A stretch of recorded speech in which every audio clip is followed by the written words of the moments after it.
Hebrew పత్రిక వివరణ. 13 అధ్యాయాలు కలిగిన హెబ్రీ పత్రికను ఇప్పటికి ఇది 5వ వారం. ఏమండి, 4 వారాలు ముగించుకున్నాం. 5వ వారానికి మనం రావడానికి దేవుడు కృప చూపాడు. ఈ 5 వారాల్లో చాలా విషయాలు మాట్లాడుకున్నాం. ఆఖరి వారం కొంచెం గట్టిగా మాట్లాడుకున్నాం. అందరికీ గుర్తుంది అని నేను అనుకుంటున్నాను. ఏమంటే అందరికీ గుర్తున్నాయి కదండి? Very good. తండ్రి, కుమారుడు, పరిశుద్ధాత్ముడు. ఈ పదం మీద చాలామందికి అపోహ ఉంది. అయితే ఆ అపోహ సరైనది కాదు అనే వివరణ గత వారం మనం తీసుకోవడం జరిగింది. ఏంటా అపోహ అంటే ముగ్గురు ఒకటే అనే భావం చాలామంది వ్యక్తపరిచారు. ఒకటే అంటే ఆయనే ఈయన, ఈయనే ఆయన, అంటే సంఖ్య ఒకటే అన్నారు చాలామంది. గత వారం మనం మాట్లాడుతూ ఎట్టి పరిస్థితుల్లోనూ సంఖ్య ఒకటే అన్నదానికి బైబిల్ ఎక్కడ కూడా సపోర్ట్ చేయలేదు. ఎక్కడ చూసినా సంఖ్య విభిన్నంగానే కనబడింది మనకి. ఎందులో? పరిశుద్ధ గ్రంథంలో. మరి సంఖ్య ఎంతరా అంటే ఎంత కనబడింది సంఖ్య మనకి? 3. ఎంతమంది? 3. తండ్రి, కుమారుడు, పరిశుద్ధాత్ముడు. మరి సంఖ్య 3 కనబడితే దేవుడు ఒక్కడే అని చెప్పాడు కదా, ఒక్కడినే అని మాట్లాడాడు కదా పలు చోట్ల. దానికి కారణం ఏంటి అన్నదాన్ని మనం గత వారం పరిశీలన చేసాం. చాలామందికి అర్థమైంది అనుకున్నాను. ఏమనంటే సంఖ్య 3 కానీ ఆ ముగ్గురులో సారం ఒకటే, ఆ ముగ్గురికి పేరు ఒకటే. సో దాని ఆలోచన ప్రకారం సారాన్ని బట్టి, పేరుని బట్టి చేతులు కూడా చూపిస్తూ చెప్పాను. సంఖ్యని 2. ఎన్ని చేతులు? 2 చేతులు. సారం ఒకటే, పేరు ఒకటే, కానీ సంఖ్య ఒకటే అందామా? కాదు, ఖచ్చితంగా ఎన్ని? 2. అలాగే దేవుడు కూడా సంఖ్యలో 3గా కనబడుతున్నాడు. పేరు మాత్రం ఒకటే, సారం మాత్రం ఒకటే. దీని వివరణగా గత వారం మనం చూసే ప్రయత్నం చేసాం. సో గత వారం వరకు ఎన్నో వచనాలు మనం మాట్లాడుకున్నాం. 1వ అధ్యాయం 3వ వచనంలోనే ఉన్నాం. అంతేనండి? Very good. మొదటి రోజు ఏమో పరిచయాన్ని మాట్లాడుకున్నాం. రెండవ రోజు 1వ అధ్యాయాన్ని ప్రారంభించుకున్నాం. 1, 2 వచనాలు. దాని టైటిల్ ఏంటారని చూడకుండా చెప్తాను. నా వైపు చూడకుండా. ఎక్కడండి మధ్యలో ఎన్ని గొడవలు, ఎన్ని పనులు, ఇప్పుడు అవన్నీ ఎక్కడ గుర్తుంటాయి అన్నట్టుగా తిట్టుకుంటున్నారు చాలామంది. దేవుని చివరి ప్రకటన. అమ్మందరికి వందనాలు చెప్పండి. టీ పెట్టిన ఆవిడికి వందనాలు, నీటికి వచ్చినందుకు వందనాలు. సో అందరూ మనసు పెట్టండి. దేవుని చివరి ప్రకటన. ఏంటి ప్రకటన? ఎవరి ద్వారా మాట్లాడాడు చివరిగా? Very good. ఎవరి ద్వారా? కుమారుని ద్వారా. నానా సమయములలో నానా విధములుగా పితరులతో మాట్లాడిన దేవుడు ఇప్పుడు కుమారులతో మాట్లాడాడు అని చెప్పాడు. అంటే అక్కడ రచయిత ఎవరని చెప్పాం? రచయిత, ఈ గ్రంథ రచయిత ఎవరని చెప్పాం? వెరీ గుడ్, పౌలు గారు. రచయిత పితరుల కంటే కుమారుడు గొప్పవాడు అని మాట్లాడుతున్నాడు. ఎవరికంటే? ఇది కుమారుడు ఎవరు? వెరీ గుడ్, యేసుప్రభువు వారు. ఎందుకు ఆ మాట మాట్లాడాల్సి వచ్చిందనంటే సందర్భాన్ని మీరు ఎప్పుడు మర్చిపోకండి. ఎవరితో మాట్లాడుతున్నాడు? యూదులతో. ఎవరితో? యూదులతో. ఏ భాష మాట్లాడే యూదులు? హెబ్రీ భాష మాట్లాడే యూదులు. ఏ ఊరిలోని యూదులు? వెరీ గుడ్, యెరూషలేములోని యూదులు. ఎందుకు మాట్లాడుతున్నాడంటే వాళ్ళు వెనక్కి వెళ్తున్న ప్రమాదం ఏర్పడింది. ఎక్కడికి? మరలా యోధ మతంలోనికి. అందులోకి వెళ్ళిపోవడానికి కారణం ఏంటి? అసలు ఇందులో ఉన్న గొప్పతనం మీకు తెలుసా? యేసయ్య గొప్పతనం మీకు తెలుసా అని వివరించి చెప్పిందే మనం నేర్చుకుంటున్న హెబ్రీ పత్రిక. అందులో మేరకు వాళ్ళకి చెప్పాడు, పితరుల కంటే, ప్రవక్తల కంటే ఈయన గొప్పోడు. ఎవరో? యేసుప్రభువు వారు అని మొదటి వారాన్ని మనం మాట్లాడుకునే ప్రయత్నం చేస్తాం. అంటే మొదటి భాగంలో అది అయిపోయిన తర్వాత 2వ రోజును మొదలుపెట్టి 3, 4 వచనాలుగా మనం తీసుకున్నాం. దానికి టైటిల్ ఏమని ఇచ్చాం? యేసు ఎవరు అన్నదాన్ని ఇంకా మనం ఏం చేయలేదు, ముగించలేదు. ఈరోజు అలా ముగించేద్దాం. ఏమండి? త్వరగా చెప్పేస్తాను. యేసు ఎవరు అన్న దాని మీద మనం నడుస్తున్నాం. ఇప్పటి వరకు 8 పాయింట్లు నేర్చుకున్నాం. అందులో 1, 2, 3 అంతే 4 3 పాయింట్స్ నేర్చుకున్నాం. అంతే కదా? Very good. చెప్పండి, యేసు ఎవరు అంటే నేర్చుకున్న మొదటి ఆయన దేవుని మహిమ యొక్క తేజస్సు. ఎవరో?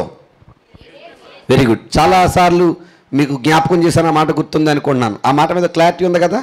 Very good. ఎవరైనా దేవుని మహిమ యొక్క తేజస్సు. అంటే దేవుని తేజస్సు ఎవరు? యేసుప్రభు వారు. దేవుని తేజస్సు అంటే అర్థం ఏం చెప్పాను? కనిపించని దేవుణ్ణి కనుపరచిన రూపం. అర్థమైందో లేదు నా మాట మీకు? కనిపించని దేవుణ్ణి చూపించిన రూపం ఎవరంటే యేసుప్రభు వారు. ఇది నెంబర్ 1, పాయింట్ నెంబర్ 1గా మాట్లాడుకున్నాం. తర్వాత ఆయన తత్వము యొక్క మూర్తిమంతము అని మాట్లాడుకున్నాం. యేసు ఎవరు? ఆయన తత్వము యొక్క మూర్తిమంతము. తత్వము అంటే ఏం చెప్పాను గుర్తుందా? తత్వము, తత్వము, వెరీ గుడ్. సారము, ఏంటది? సారము. మూర్తిమంతము అంటే ఎగ్జాక్ట్ కాపీ. మూర్తిమంతం అంటే అర్థం ఏంటి? Exact copy. తెలుగులో అచ్చుగుద్దినట్టు. అంటే తండ్రిలో ఏ సారం కనబడుతుందో అదే సారం అచ్చుగుద్దినట్టు ఎవరిలో కనబడుతుంది? కొడుకులో. ఎవరిలో? కొడుకులో. అంటే చిన్నోడు అనుకుంటున్నారేమో తండ్రి సారము కలిగినోడు ఆయన అని మాట్లాడుతున్నాడు ఈయన. ఎవరు? పౌలు గారు. అది నెంబర్ 2. తర్వాత తన మహత్తు గల మాట చేత సమస్తమును నిర్వహించువాడు. ఎవరో? ఎవరో? వెరీ గుడ్, యేసయ్య. తన మహత్తు గల మాట చేత సమస్తాన్ని నిర్మించిన వాడు మాత్రమే కాదు, నిర్వహించిన వాడు కూడా. అంటే ప్రొపరేటర్ కూడా ఆయనే. ఎవరు? యేసుప్రభు వారు. అంటే చంద్రుడు ఎప్పుడు రావాలో, సూర్యుడు ఎప్పుడు రావాలో, భూమి ఎలా తిరగాలో, ఎక్కడ ఉండాలో, ఎప్పుడు ఏది జరగాలో మొత్తం సిస్టమ్ అంతా ఎవరి చేతుల్లో ఉంది? నువ్వు చిన్నోడు అనుకుంటున్నావేమోరా బాబు, ఆయన నువ్వు అనుకునేంత చిన్నోడైతే కాదు. నీకు అర్థంగా లేదా? సో గత వారం ఆ పాయింట్ వరకు మనం మాట్లాడుకొని ముగించుకున్నాం, అంతే కదండి? Very good. ఇకపోతే పాయింట్ నెంబర్ 4 మనం మాట్లాడుకోవాలి. యేసు ఎవరిలో, అంతే కదండి? పాయింట్ నెంబర్ 4 చూద్దాం. చూడండి, చదువుతాం. అందరూ తీయండి ఒకసారి. మళ్ళీ 3వ వచనం నుంచి మళ్ళీ చదువుతాం. ఇంకా మనం 2వ భాగంలోనే ఉన్నాం. అది 3, 4 వచనాలు. ఏమండి? అందులో 3 పాయింట్లు మనం మాట్లాడుకున్నాం. ఇప్పుడు పాయింట్ నెంబర్ 4 మాట్లాడుకుంటాం. ఓకేనా? Very good. చదువుదాం. ఆయన దేవుని మహిమ యొక్క తేజస్సు, ఆయన తత్వము యొక్క మూర్తిమంతమునయుండి తన మహత్తు గల మాట చేత సమస్తమును నిర్వహించుచు. Very good. ఏంటంటది? పాపము విషయములో శుద్ధీకరణము తానే చేసిన వాడు. ఎవరో? యేసు. రాయండి పాయింట్ నెంబర్ 4. ఎవరు యేసయ్యా అని అడిగితే పాపముల విషయములో శుద్ధీకరణ తానే, అది మాత్రం మర్చిపోకండి, రాయండి. తానే చేసినవాడు. రాసారా? యేసు ఎవరు అన్న శీర్షిక మీద 3 వారాల నుంచి పాఠం వెళ్తుంది. ఇప్పుడు 3 పాయింట్లు నేర్చుకున్నాం. 4వ పాయింట్ మనం మాట్లాడుకుంది ఏంటంటే పాపముల విషయములో శుద్ధీకరణ తానే చేసినవాడు. తానే అంటే ఎవరు? వెరీ గుడ్, యేసు ప్రభువారు. రాసారా? Very good. నా వైపు చూడండి. త్వరితముగా మీకు అర్థమయ్యేటట్టు చెప్పి ఆమెనంటాను. నాకేమ్మ గారు? Okay, very good. పాపముల విషయములో శుద్ధీకరణ తానే చేశాడంట. ఎవరు? యేసు ప్రభువారు. నేను అడుగుతాను, పనిగట్టుకొని ఆ మాట ఇక్కడ చెప్పాల్సిన అవసరం ఎందుకు ఏర్పడింది? బైబిల్లో ఎప్పుడు కూడా ఏ మాట చదివినా సమాధానం కింద మనం ఎప్పుడు చదవకూడదు. అర్థం కాదు బైబిల్ని ప్రశ్నార్థకంగా చదివితేనే బాగా అర్థమవుతుంది. ఏది? బైబిల్. అందుకని మనల్ని ప్రశ్నించడానికి దేవుడి పుస్తకాన్ని మనకి ఇచ్చాడు. అందుకే మీరు బాగా పరిశీలన చేయండి, ఆలోచన చేయండి. పాపముల విషయములో తానే శుద్ధీకరణ చేశాడు అని పనిగట్టుకొని ఎందుకు రాశాడు? ఎందుకు? ఎవరికి రాశాడు? మిమ్మల్ని మళ్ళీ అడుగుతున్నాను. మాట ఎవరికి రాశాడు? ఎవరికి? సందర్భాన్ని మీరు మర్చిపోకూడదు, మనసులో ఉండాలి మీకు. ఎవరికి రాశాడు? హెబ్రీలకు. ఎవరికి? హెబ్రీలు అంటే ఎవరికి? యూదులకి. ఎవరికి? యూదులకి. వాళ్ళు జరుగుతున్న మధ్య జరుగుతున్న మిస్టేక్ ఏంటి? మరలా వాళ్ళు ఎటువైపు వెళ్తున్నారు? యోధా మతం వైపు. దేని వైపు? అయితే యోధా మతంలో ఒక ఫెసిలిటీ ఉంది. మీరు బాగా వినాలి. మీరు ఏముంది? యోధా మతంలో ఒక ఫెసిలిటీ ఉంది. ఏటా ఫెసిలిటీ అంటే వాళ్ళ వారం అంతా ఎన్ని తప్పులు చేసినా వారానికి ఒకసారి వచ్చి శుద్ధి చేసేసుకోవచ్చు. ఎక్కడ చెప్పండి, ఎక్కడ? ఆ మందిరానికి వచ్చి ఏమిచ్చి విషయం ఏంటంటే ఈరోజు చాలామంది అదే చేస్తున్నాం. మనం అందరికీ వందనాలండి. బేసిక్గా మన సిస్టమ్ మారిపోయినా చాలామంది అదే చేస్తుంటాం. ఏం తెలుసా, ఇప్పుడు ప్రార్థన చేస్తామా, మళ్ళీ సోమవారం బయటకు వెళ్తామా, మళ్ళీ మొదలెడతాం. ఏంటి అందరూ అంత సిగ్గు లేకుండా మొగమాట లేకుండా చెప్పేస్తున్నారు మీరంతా. మళ్ళీ మొదలెడతాం. శనివారం దాకా ఎక్కడో చాట చూపుతోనో మాటతోనో చెప్పండి, చేతితోనో నడకతోనో ప్రవర్తనతోనో ఆలోచనతోనో ఏదో రకమైన ఏం చేస్తాం, పాపం చేస్తాం. మళ్ళీ ఆదివారం ఏమి అరగనట్టు వచ్చి కూర్చుంటాం. ఎవరి దగ్గర? దేవుడి దగ్గర కూర్చొని, ప్రభువా నన్ను నువ్వేం చేయవా, క్షమించవా. ఎవరిని? ఇది ఎన్ని వారాల నుంచి జరుగుతున్న గొడవ చెప్పండి మీరు, నాకు తెలియ కొడతాను అమ్మా. ఎన్ని వారాల నుంచి? ఆయన మనల్ని మార్చినప్పటి నుంచి. నిజమా కాదండి? ఏం మార్చడా ఇంకంటే దాని వివరణ కూడా మనకి హెబ్రీ పత్రికే మాట్లాడుద్ది. సో ఇదే సిస్టమ్ వాళ్ళకు ఉంది. ఎవరికి? నేను చెప్పండి, నన్ను మార్చేశాడు అని బ్రతకడం బాగుందా, ప్రతి వారం తప్పులు చేసేసి అత్తమాట మార్చుకోవచ్చు అన్నది బాగుందా? ఏది బాగుంది? మార్చేశాడు అన్నది బాగుందా? మాట్లాడేటండి. మార్చేశాడంటే ఏం చేయకూడదు, మనం తప్పు చేయకూడదు కదా. కానీ ప్రతి వారం మార్చుకునే ఛాన్స్ ఉంటే చెప్పండి, వారాన్ని కూడా చేసి మళ్ళీ వెళ్ళి, ప్రవ్వా ఈ వారం ఓ చక్కన వేసేద్దాం అనుకుంటాను, నువ్వేం చేయి, క్షమించు, రిక్వెస్ట్. ఎవరి దగ్గర? ఇప్పుడు ఆ తప్పుకి ఏం దొరికేస్తుంది? ప్రాయశ్చిత్తం. ఏం దొరికేస్తుంది? ఎందుకు దొరికేస్తున్నారంటే అది చేసి కూడా ఒకడు ఉన్నాడు కాబట్టి. అక్కడ మీరు బాగా మీరు ఆ ప్రాయశ్చిత్తాన్ని జరిగించేవాడు ఒకడు ఉన్నాడు. ఎవర్రా అంటే పాత నిబంధనలో ఈ పాపాన్ని వీళ్ళు పోగొట్టుకోవడానికి ఏం చేసేవారంటే బలులు ఇచ్చేవారు. మీ అందరికీ తెలుసు కాబట్టి వచనాలు చూపించట్లేదు. ఏమిచ్చేవారు? బలులు ఇచ్చేవారు. ఎవరిచ్చేవారు బలులు? Very good. ఎవరిచ్చేవారు? యాజకులు. ఏమిచ్చేవారు? బలులు ఇచ్చేవారు. ఈ రెండిటిలో అంటే ఈ బలులు ఇవ్వడంలో రెండు ముఖ్యమైన పాత్రలు. ఒకటి ఇచ్చేవాడిది, రెండు బలిగా అర్పించబడేదానిది. నా మాట మీకు అర్థం తెలీదా? ఎన్ని పాత్రలు? రెండు పాత్రలు. ఒకటేంటి? ఇచ్చేవాడిది అంటే ఎవరైనా యాజకుడు. రెండు బలి అర్పించబడేది. అదేంటి? బలి పశువు. ఏంటది? బలి పశువు. సో ఈ రెండు వాళ్ళకి 24 గంటలు 24/7 అందుబాటులో దొరికేవి. ఎవరికి? చెప్పండి అమ్మా, ఎవరికి? యూదులకి. సో యాజకుడు ఉన్నాడు, ఆయన దగ్గరికి వెళ్ళి మాట్లాడితే నేను చేసిన తప్పును బట్టి ఏమి ఇచ్చేస్తాడు? బలి ఇచ్చేస్తాడు. ఇంకా పశువులు అంటావా, మందల నిండా ఉన్నాయి, కావలసినవి ఉన్నాయి. వారానికి ఒక తప్పు చేసినా మనం వెళ్ళి ఏమి అర్పించవచ్చు? బలి అర్పించవచ్చు అని వాళ్ళు భావిస్తుంటే, ఇప్పుడు వాళ్ళకు ఒక బుద్ధి కలిగించే పాఠాన్ని నేర్పుతున్నాడు ఈయన. ఏమనంటే, సరే మీరు అన్నట్టు పాపం విషయంలో మీకు బలి అర్పించే ఛాన్స్ దొరికింది, కానీ అర్పించేది ఎవరు? పాత నిబంధనలో ఎవరని చెప్పాను? యాజకుడు కదా. కానీ మీకు క్వశ్చన్ తెలుసా? మీరు అనుకుంటున్న యాజకుడు ఉన్నాడే, ఆయన మామూలుడే. మామూలుడే అంటే మానవుడే, మానవ ఆలోచనలు కలిగినోడే, మనలాంటి ఒక మనిషే. ఆయన పొరపాట్లు చేసేవాడే. కానీ విచిత్రుడు చెప్పనా, ఇప్పుడు నేను ఎవరి కోసం అయితే చెప్పబోతున్నానో ఆయన మీరు అనుకుంటున్న లాంటి వ్యక్తి అయితే కాదు. బాగా నాలు మీరు వాళ్ళని ఒక శాఖలోకి లాక్కొస్తున్నాడు, ఒక దారిలోకి. మాకు ఈ బెనిఫిట్ ఉంది, మాకు ఈ ఛాన్స్ ఉంది, వెళ్ళి పాపం నేర్పించేయచ్చు, ప్రాయశ్చిత్తం చేసుకోవచ్చు అని మీరు అనుకున్నారు. కానీ మీకు ప్రాయశ్చిత్తం చేయాలంటే యాజకుడు చెయ్యాలి. ఆ యాజకుడు ఎవరు? సామాన్యుడే. కానీ ఇప్పుడు మీ పాపం కొరకు ప్రాయశ్చిత్తం చేసింది ఎవరో తెలుసా? అందుకే ఇక్కడ ఏమన్నాడు చూడండి, పాపముల నిమిత్తము శుద్ధీకరణ తానే చేసి. ఎవరు చేసి అంటే? తానే అంటే తానే అంటే మళ్ళీ అడుగుతున్నాను, తానే అంటే చెప్పండి. అది ఇప్పుడు దాకా మనం చదివింది మనకు అర్థం కాలేదు.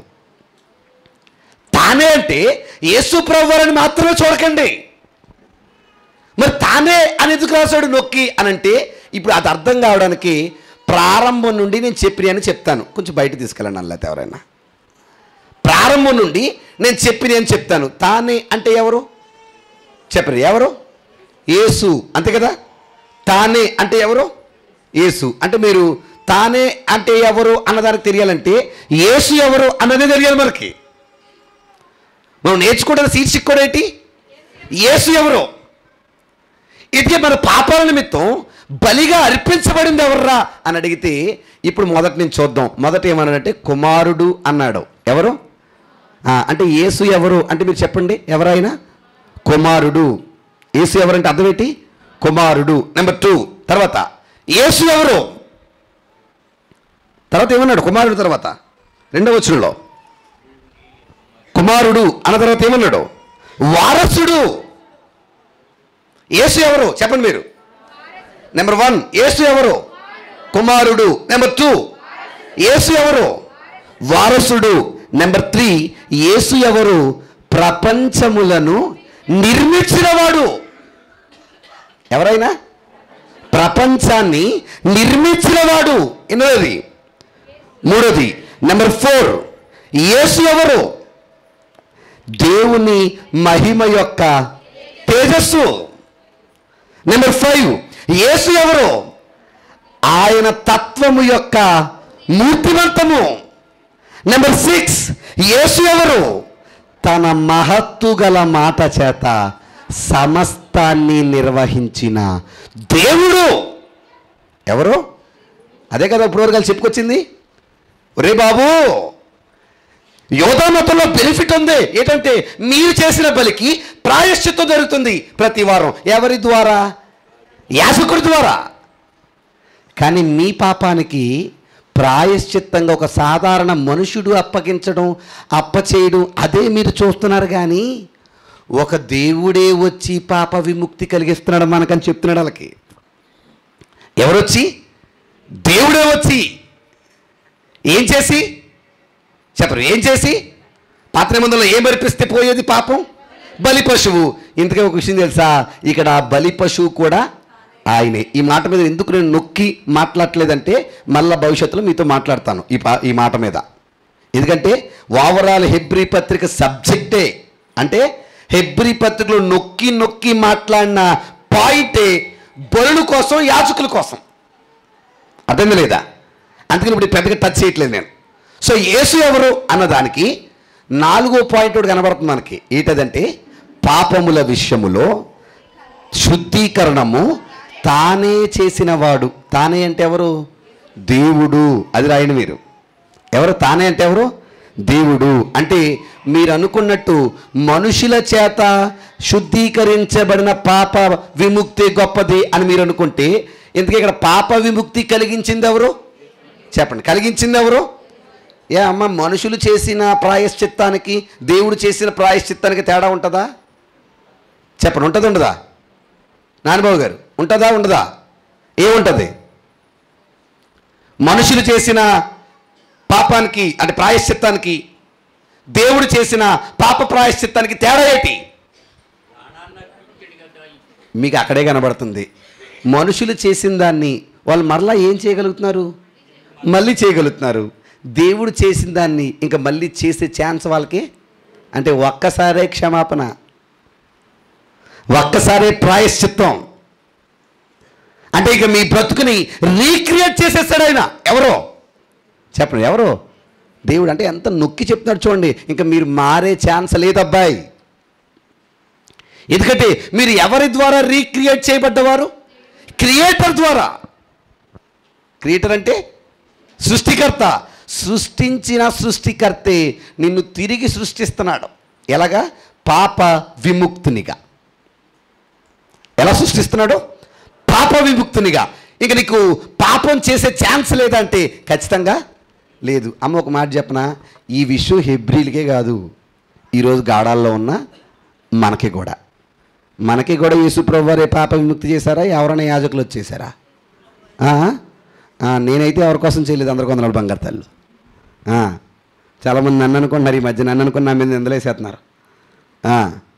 నేనే వాడిని, ఎంతటోడిని. నేను చేస్తే ఏం మారిపోవు. మనకు కూడా పాప ప్రాయశ్చిత్తాన్ని చేసింది ఎవరు మన కోసం? సాక్షాత్తు దేవుని కుమారుడైన యేసుప్రభు వారు దేవుడు.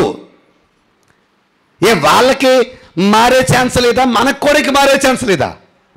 మనకు కూడా ఇంకా ఛాన్సు లేదు. అంటే మనం కూడా ప్రాయశ్చిత్తం చేయబడ్డ తర్వాత ఇంక వెనకడుగు ఏం చేయకూడదు, వేయకూడదు. వేయొచ్చా? వేయకూడదా? వేయకూడదు. కానీ వేస్తున్నామా? వేయట్లేదా? అబ్బో బోల్డన్ని. ఏటి బోల్డన్ని? నిజం చెప్పనండి, మనస్ఫూర్తిగా ఎలా అన్నా తిట్టుకోకండి. చాలామంది సీరియస్గా భక్తి చేసే వాళ్ళంటే నాకు ఎందుకో బాధ కలుగుతుంటుందండి. ఎందుకంటే ఆ సిన్సియారిటీ, ఆ సీరియస్నెస్ చివరి వరకు ఉండదు చాలామందికి. బాప్తీసం తీసుకున్నప్పుడు చంద్రబాబు గారు బాగా మనసు పెట్టండి, బాప్తీసం తీసుకున్నప్పుడు ఏమాడం? బూతులాడడం. బాప్తీసం తీసుకున్నప్పుడు ఏమాడం? అబద్ధాలు ఆడడం. బాప్తీసం తీసుకున్నప్పుడు ఏం పడడం? కోప్పడం. అవునా కదా? ఇలా చాలా రూల్స్, రిస్ట్రిక్షన్స్ ఉంటాయి. ఎప్పుడు? తీసుకున్న కొత్తలో. తర్వాత ఏమైంది? ఎంత దారుణంగా చెప్తున్నారు ఆ మాట మీరు అందరూనే. అన్నీ మామూలేనండి. అన్నీ మామూలు కాదని చెప్తున్నాడు ఇక్కడ. నిన్ను మార్చినోడు చిన్నోడు కాదు. నువ్వు ఎవరి ద్వారా మార్చబడ్డావో ఆయన దేవుడు. నేను నూతన సృష్టిగా చేశాడు. అందుకే ఇందులో ఒక కీ వెర్స్ ఏంటి తెలుసా? ఒక్కసారి మార్చబడి మరలా తప్పు చేస్తే ఇంక నీకు మారే ఛాన్సు లేదు. ఎందుకంటే నిన్ను మార్చినోడు సాక్షాత్తు దేవుడు. ఎవరితో పరిహాసాలు ఉండవు ఇంకా. దేవుడితో ప్రభు ఇది ఒక్కసారికి తప్పు అయిపోయింది, ఇంకొక్కసారి మార్చు అంటకు ఛాన్స్ లేదు ఇంకా. ఒకవేళ పొరపాటు ఏదో చేసామనుకోండి, ఆ ఛాన్సే దొరికిందనుకోండి, ఇప్పుడు ఒక్కసారి క్షమించాడు, ఇంకొకసారి ఉందా? చెప్పండి, ఉందా? మరి నేను అడుగుతున్నాను, మరి ఇన్నిసార్లు చేసేస్తుంటే మనకు క్షమాపణ దొరుకుతుందో లేదో ఆలోచన చేయండి ఒకసారి. అందుకే మార్చబడ్డ మనం మరలా తిరిగి ఆ చెత్తలోకి, ఆ భయంకరమైన వ్యాధిగ్రస్తమైన చోటులోకి మనం పోకూడదు, పాపం అనే దాంట్లోకి. అనగదా కడగబడిన ఎవరు చెప్పండి? తిడుతున్నారు అయ్యగారు నన్ను. ఏంటి కడగబడిందంట, ఇంక వెనక్కి వెళ్ళకూడదా? చెప్పండి, వెళ్ళకూడదా? వెళ్ళకూడదు. దాని విలువ అది కాపాడుకోవాలి. మా నాన్నగారా ఎవరు చెప్పేవారు? రాజుగారు పందిగారు.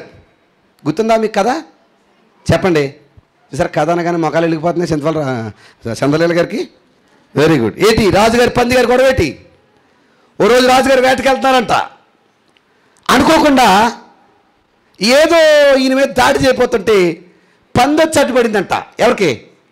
రాజుగారికి. ఆ పంది అడ్డుపడడంతో ఈయన బాణం దాన్ని తగిలి చచ్చిపోయిందంట. ఈలోపు ఈయనకొక దాని పిల్ల దొరికిందంట. ఏ పిల్ల?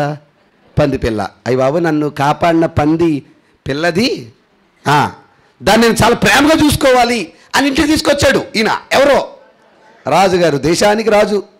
తీసుకొచ్చిన తర్వాత కడిగిచ్చాడు, శుభ్రం చేయించాడు, దానికంటూ డ్రెస్ కుట్టించాడు. దేనికి? అంతేకాదు, రే నాతో పాటు నా పక్కన సింహాసనం ఏంట్రా? ఎవరికే?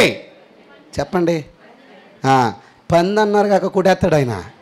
పిలుపు మార్చాడు, పందిగారు. ఎవరావిడి? Very good. ఇప్పుడు వచ్చిన వాళ్ళందరూ, కోటలో ప్రవేశించిన వాళ్ళందరూ, రాజుగారి దగ్గరకు వచ్చిన అందరూ సలాం కొడుతున్నారు. రాజుగారికి జై. పక్కనున్న రాజుగారి పందిగారికి జై. ఏం కొడుతున్నారు? పేరు మారింది, పదవి మారింది, హోదా మారింది, డ్రెస్ మారింది. ఇలా చాలా రోజులు కొనసాగుతుంటే రోజు అనుకోకుండా రాజుగారు దేశ పర్యటన చేయడానికి బయలుదేరారంట. ఎవరిని తీసుకొని? పందిగారిని తీసుకొని. గౌరవం తగ్గించకండి. ఎవరిని తీసుకొని? పందిగారిని తీసుకొని.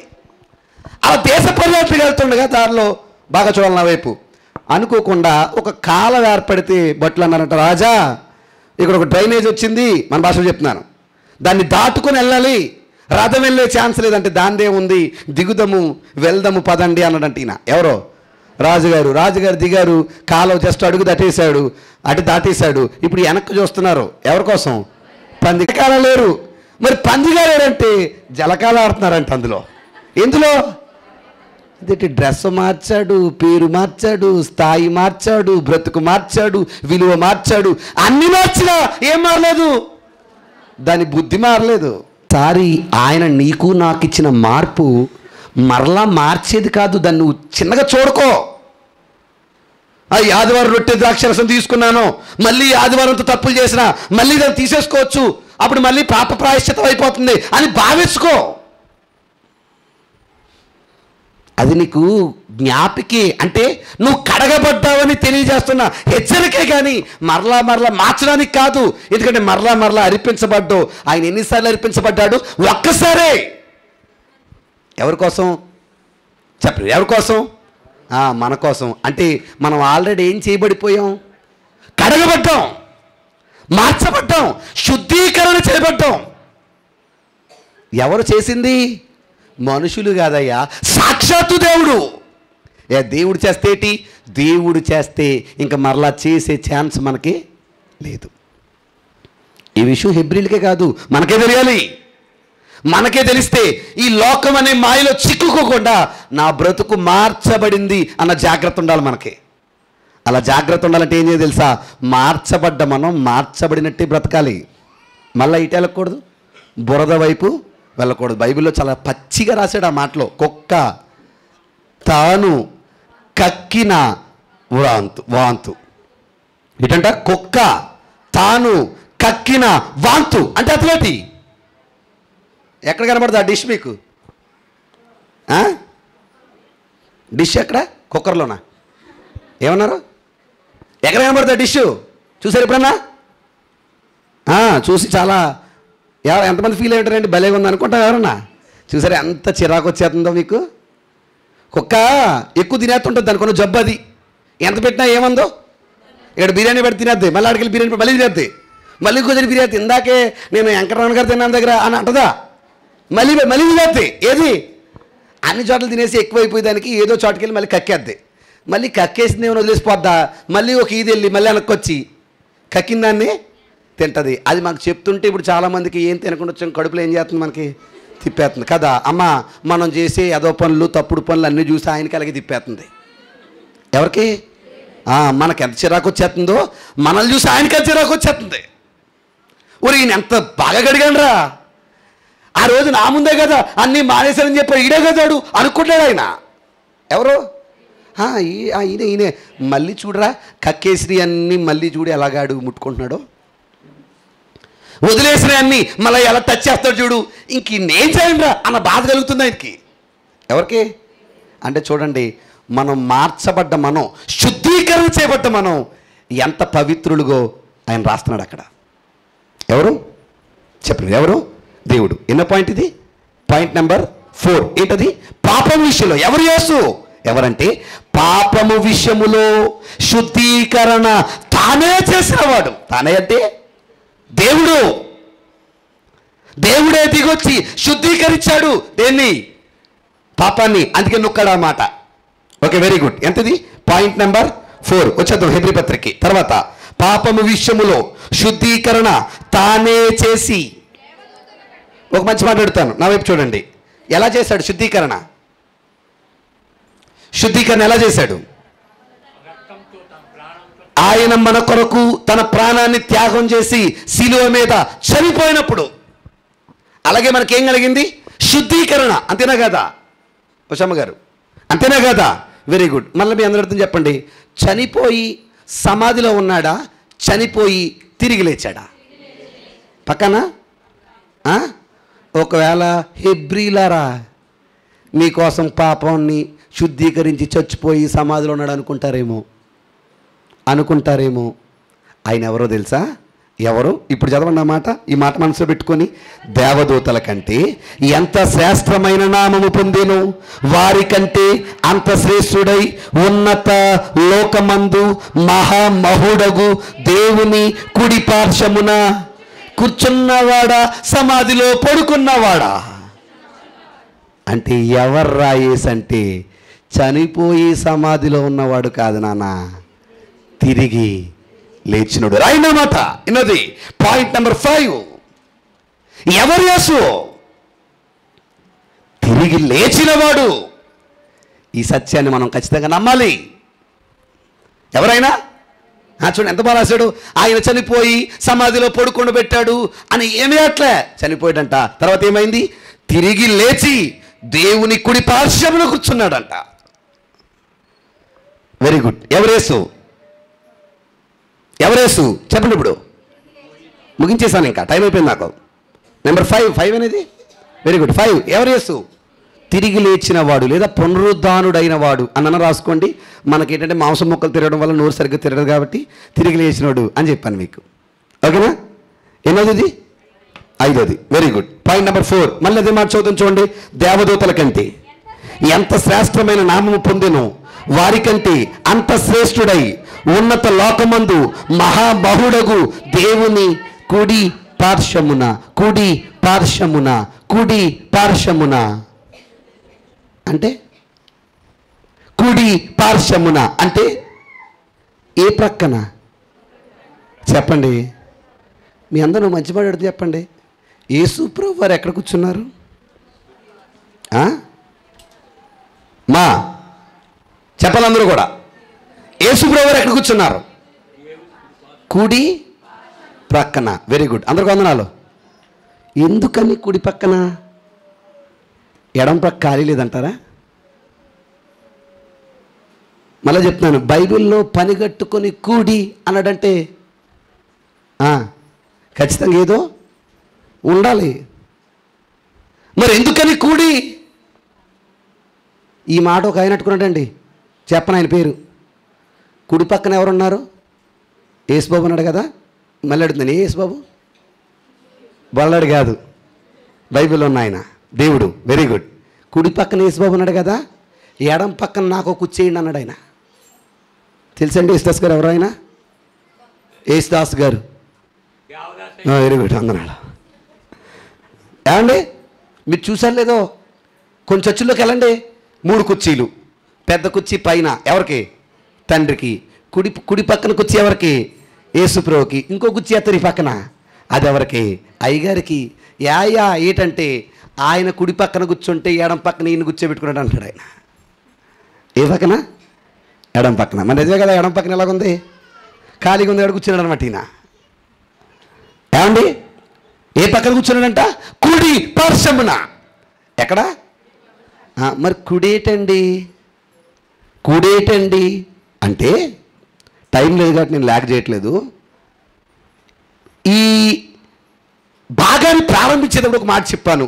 ఇది ఏ భాషలో రాయబడింది? ఈ భాగాన్ని అన్నాను. Very good. రూపక అలంకార భాష. ఏ భాష? రూపక అలంకార భాష. రూపకలంకార భాషే కాదు, ఇది మరొక భాషలో రాయబడింది. అదే భాష అంటే రాసుకోండి, చెప్తాను. మానవ పరిధిలోని భాష అని రాయండి. ఇదే కాదు, బైబిల్ అంతా ఆల్మోస్ట్ మానవ పరిధిలోని భాషలో రాయబడింది.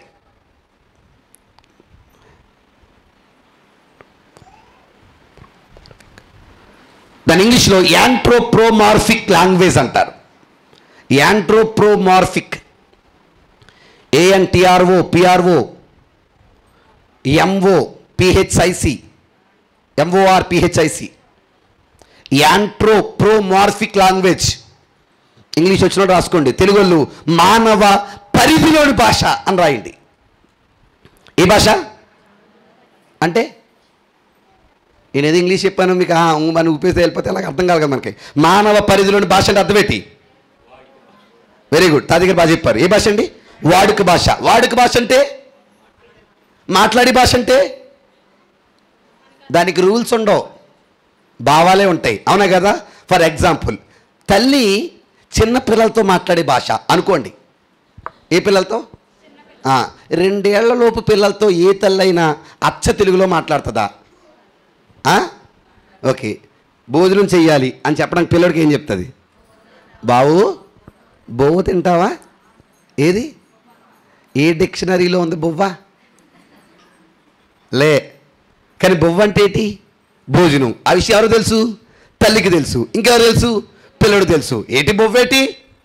డిక్షనరీ లేని పదం తీసుకొచ్చి తల్లి ఎలా చెప్పద్ది? బాబు భోజనము కూర తిందువా అని అడగొచ్చు కదా. ఆడికి అర్థం కాదు. ఎవరికి?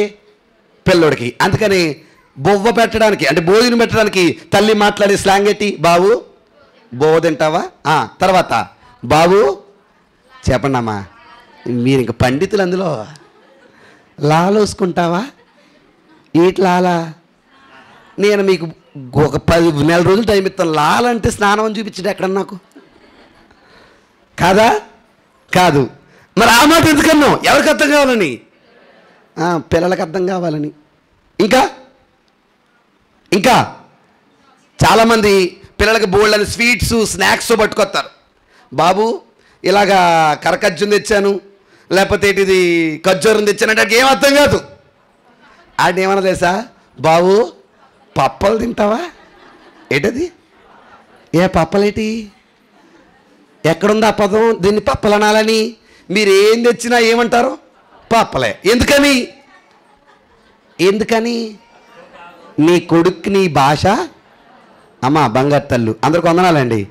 సూర్య సత్యం గారికి వందనాలండి. మనం మన పిల్లలకి అర్థం కావాలని ఎలా మాట్లాడుతున్నామో దేవుడు మనకు అర్థం కావాలని మన భాషలో మాట్లాడాడు దీన్ని. దేన్ని ఒకసారి గట్టిగా చప్పలు కొట్టమని. ఎంత నిజంగా ఎంత గొప్ప మనసు ఉన్నాడో. బైబిల్లో చాలా చోట్ల అంటాడు ఆయన చూస్తున్నాడు, ఆయన వింటున్నాడు, ఆయన మాట్లాడుతున్నాడు, ఆయన నడుస్తున్నాడు, ఆయన పట్టుకున్నాడు అనగానే చాలామంది ప్రసంగికులు బయలుదేరిపోయి ఏమో తెలుసా? చూస్తున్నాడంటే కళ్ళు ఉన్నాయి, అదిగో. వింటాడంటే చెవులు ఉన్నాయి, అదిగో. వాసన ఆగ్రహించాడంటాడు అంటే ముక్కు శ్వాసరంధ్రాలు అన్నీ ఉన్నాయి. ఎవరికి? ఒక మాట చెప్పనా, అన్నీ చేసినాడు ఆయనే కదా. ఆయనకు రూపం పెట్టగలమా? చెప్పండి, పెట్టగలమా? పెట్టలేము, అసాధ్యం. కానీ ఎందుకు అవి వాడాడంటే నీకు నాకు అర్థం కావాలని. సింహముల్లా వస్తానంటాడు. ఎలాగా అంటే నువ్వు సింహాన్ని చూసుకోకూడదు, ఆ గంభీరత్వం నీకు తెలుసు కదా, అందుకని ఆ పదాన్ని వాడాడు. నువ్వు గొర్రె పిల్లవి అన్నాడు. ఎందుకన్నాడు? అది నీకు ఎలా ఉంటుందో తెలుసు కదా, అందుకని ఆ పదాన్ని వాడాడు. ఈ మధ్య ఎవడో ఒకడు పనికి మనోడు బయలుదేరి అన్నాడు, గొర్రెలు అని మొదలెట్టాడు. చూసారు లేదా అండి మీరు? అడగడం కనబడి జాగ్రత్త, చాలా ప్రమాదాలు జరుగుతున్నాయి బయట. జాగ్రత్తగా ఉండండి. దుష్టులు ఎక్కువైపోయారు. దుష్టులంటే నేను వేరే మతం వాళ్ళని వేరే కులం వాళ్ళని అంటలేదండి, సైకిక్ బిహేవియర్ కలిగిన వాళ్ళు ఎక్కువైపోయారు. ఉన్మాదం కలిగిన వాళ్ళు అనమాట. ఎలాగైనా ఒకళ్ళు పాడు చేయని తత్వం ఎక్కువైపోయింది. అందులో బ్యాచ్గానే ఒకటి బయలుదేరి ఎంత పచ్చిగా మాట్లాడుతున్నట్టే, యేసుప్రభు కన్న తల్లి ఎవరు తెలుసా? ఎవరు? మరియమ్మని ఎందుకు యేసుప్రభు ఎక్కడ అమ్మ అనలేదు తెలుసా? ఎందుకు అనలేదంటే ఎవరికందో తెలియదు కాబట్టి. ఆడన్న ఆ పనికి మళ్ళీ అన్న మాట అది. ఏమండి దౌర్భాగ్యుడు చెప్పనా? నిజంగానే వాస్తవికంగానే ఆడు ఎన్ని మాటలన్నా ఎవడరా నువ్వు ఇలాగ అంటున్నావని ఆడు జోలికి వెళ్ళాడు అని కూడా ఎవడో లేడు. ఎందుకంటే గట్టిగా ఒక పెద్ద ఆయన మాడితే ఏమంటారంటే మనకెందుకు అంటారు. ఇంకా గట్టిగా మాడితే ఆడికి ఎవరు చెప్తారు సమాధానం? దేవుడు చెప్తారు. దేవుడు ఖచ్చితంగా చెప్పకుండా వదలడు. కానీ ఎలాగైనా నేను గొడవ ఆడమని అంటలేదు, కానీ ఖచ్చితంగా ఈరోజు పెట్టలేకపోతున్నారు బయట పట్టించుకోకపోవడం వల్ల. ఆడిచ్చిన సేపటి తెలుసా? గొర్రెలలో ఎవరు అంట? ఎందుకు గొర్రెలు? ఎవరేమన్నా చెప్పండి, ఎవరేమన్నా పట్టించుకోము. ఎంత బహిరంగంగా చెప్తున్నాడు ఆ మాట. ఆడి తిరిగి ఇష్యూట్ అంటే గొర్రెలు అన్నాడు, వదిలేదు అక్కడ. ఇంకా గట్టి మాటలు మాట్లాడాడు మనల్ని.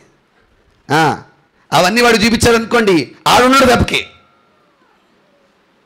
కానీ చాలా తప్పుడు సంభాషణ క్రియేట్ చేసి, తప్పుడు వైఖరి క్రియేట్ చేసి, తప్పుగా చిత్రీకరిస్తూ బైబిల్ ఎంతో చెడు చెప్తున్నాడు ఆడెవడో. ఆడొక్కడే కాదు, చాలామంది ఉన్నారు అలాంటి వాళ్ళని. కానీ ఒక విషయం గమనించుకోండి, దేవుడు ఇలాంటి వాళ్ళందరికీ సమాధానం చెప్పే జ్ఞానం మనకి ఇవ్వాలంటే దాన్ని మనం బాగా చదవాలి. దేన్ని? బైబిల్ని. చెప్పండి, దేన్ని? బైబిల్ని. అమ్మ ఒక్కసారి mic కడుతున్నానే.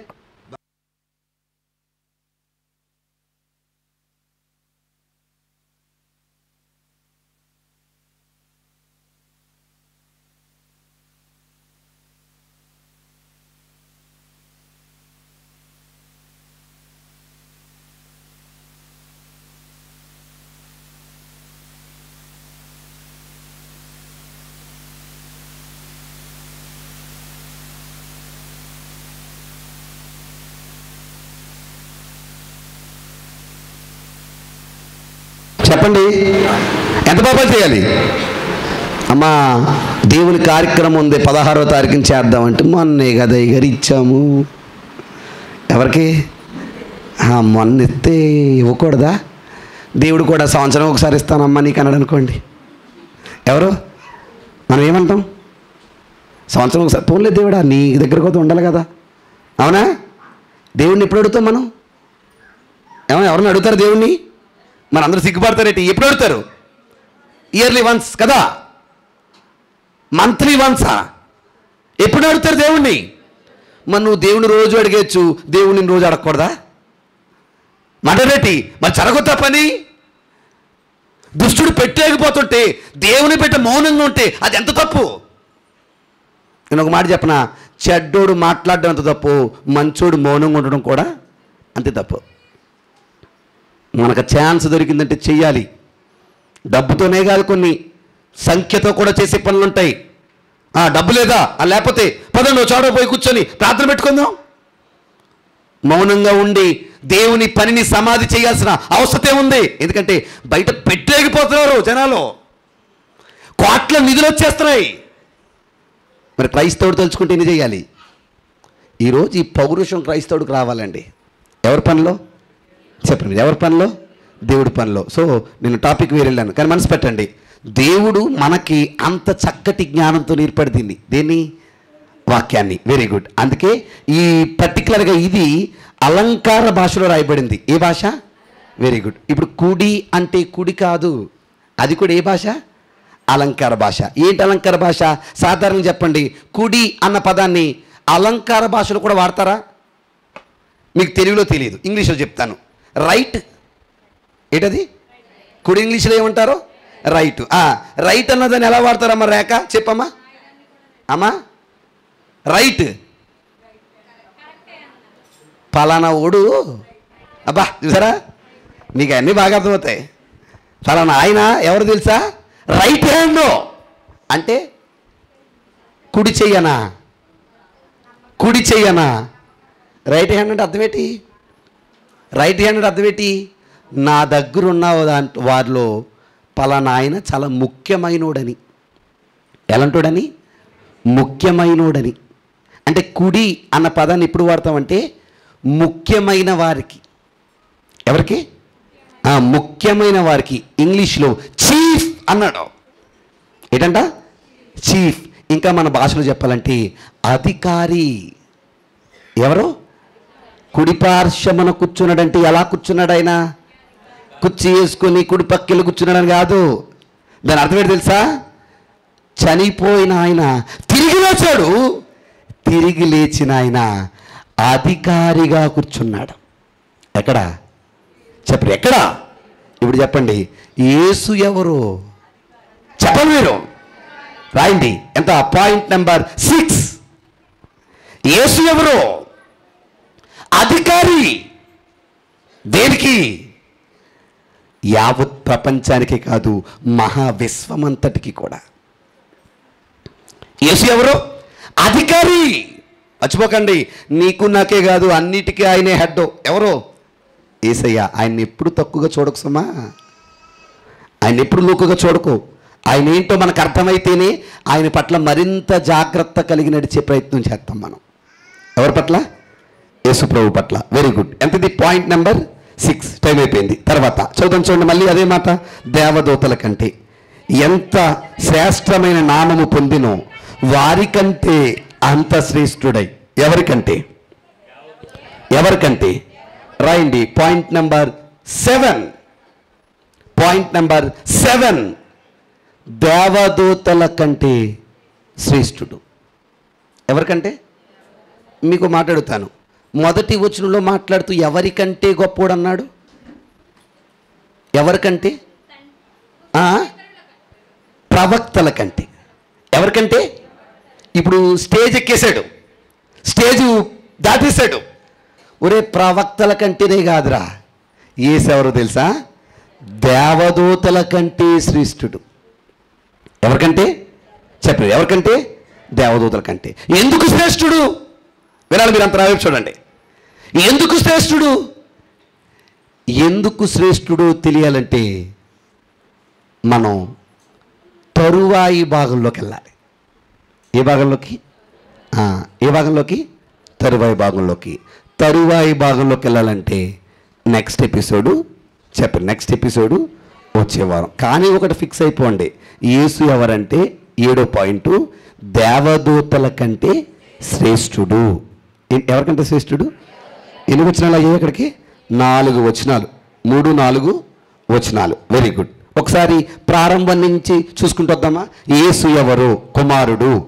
At the same time. Very good. తర్వాత యేసు ఎవరో వారసుడు. యేసు ఎవరో ప్రపంచాన్ని నిర్మించినాడు. యేసు ఎవరో ఆయన మహిమ యొక్క తేజస్సు. యేసు ఎవరో ఆయన తత్వము యొక్క మూర్తిమంతము. యేసు ఎవరో మహత్తు గల మాటతో సమస్తాన్ని నిర్వహించినవాడు. యేసు ఎవరో పాపాన్ని శుద్ధీకరణ తానే చేసినవాడు. యేసు ఎవరో తిరిగి లేచినవాడు. యేసు ఎవరో అధికారి. యేసు ఎవరో దేవదూతల కంటే. అది నజరేయుడైన యేసు అంటే. గట్టిగా చెప్పులు కొడదాం. అలాంటి నూరేసి వెనక్కిపోతారా? ఆయన ఏంటో మీకు అర్థం కాలేదంటున్నాడు వాళ్ళని. ఎవరిని? హెబ్రీల్ని. ఎవరిని? Very good. ఇంకా మనకి దేవదూతల కంటే ఎందుకు శ్రేష్ఠుడో తెలియలే. జస్ట్ ఆ మాట రాసుకున్నాం అంతే. Very good. తెలియాలంటే వచ్చే భాగంలోకి వెళ్ళాలి. ఇక్కడితో ఈ భాగం సమాప్తం. ఏ భాగం? యేసు ఎవరు అనే భాగం సమాప్తం. అంటే 3, 4 వచనాలు క్లోజ్. ఓకేనా? Very good. మరి దేవదూతల కంటే ఎలా శ్రేష్ఠుడండి అంటారా? వచ్చే వారం అదే కౌన్సిల్, అదే గొడవ. Very good. ఇంకొక చిన్న హింట్ ఇచ్చి ముగిస్తాను. నీవు నా కుమారుడవు అన్నాడా? 5వ వచనం చూద్దామా? నీవు నా కుమారుడవు, నేడు నేను నిన్ను కన్నాను. ఏం చేశాడంట? కన్నాడంట.